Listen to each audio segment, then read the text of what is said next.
ಅಸ್ಸಲಾಮು ಅಲೈಕುಂ ವರಹಮತುಲ್ಲಾಹಿ ವಬರಕಾತು. ಎಲ್ಲರಿಗೂ ನಮಸ್ಕಾರಗಳು. ವಿದ್ಯಾರ್ಥಿಯರೇ, ಇವತ್ತು ಗಾದೆಗಳ ವಿಸ್ತರಿಸಿ ಬರೆಯಿರಿ. ಅದರಲ್ಲಿ 4ನೇಯದು ತುಂಬಾ ಕೇಳಿರುವ ಪ್ರಶ್ನೆ. ಬಹುತ್ ಬಾರಿ ರಿಪೀಟ್ पूछा गया हुआ क्वेश्चन है. देखिए, देश सुत्ती नोडु कोश ओदी नोडु. इसका आंसर देखेंगे. फर्स्ट पीठिಕೆ, ಗಾದೆಗಳು ವೇದಗಳಿಗೆ ಸಮಾನ. ವೇದ ಸುಳ್ಳಾದರೂ ಗಾದೆ ಸುಳ್ಳಾಗುವುದಿಲ್ಲ. ಇವು ಹಿರಿಯರ ಅನುಭವದಿಂದ ಬಂದಿದ್ದವುಗಳಾಗಿವೆ. ಮೇಲ್ನೋಟದ ಅರ್ಥಕ್ಕಿಂತ ಭಿನ್ನವಾದ ಅರ್ಥದಿಂದ ಕೂಡಿರುತ್ತವೆ.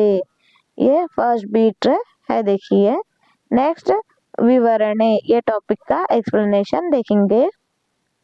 ಇದೊಂದು ಪ್ರಚಲಿತದಲ್ಲಿರುವ ಗಾದೆ ಮಾತಾಗಿದೆ.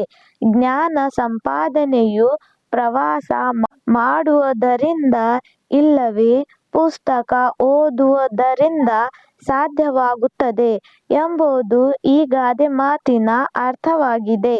ಪ್ರವಾಸ ಮಾಡುವುದು ಎಲ್ಲರಿಂದಲೂ ಸಾಧ್ಯವಿಲ್ಲ.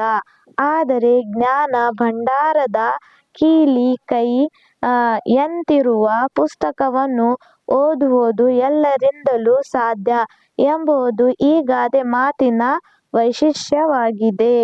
ये आप देश सुत्ती नोडु कोश ओदी नोडु, ये गादे मातु का फुल नोट्स है. आई होप आपको ये हेल्प हुआ हो. Thank you.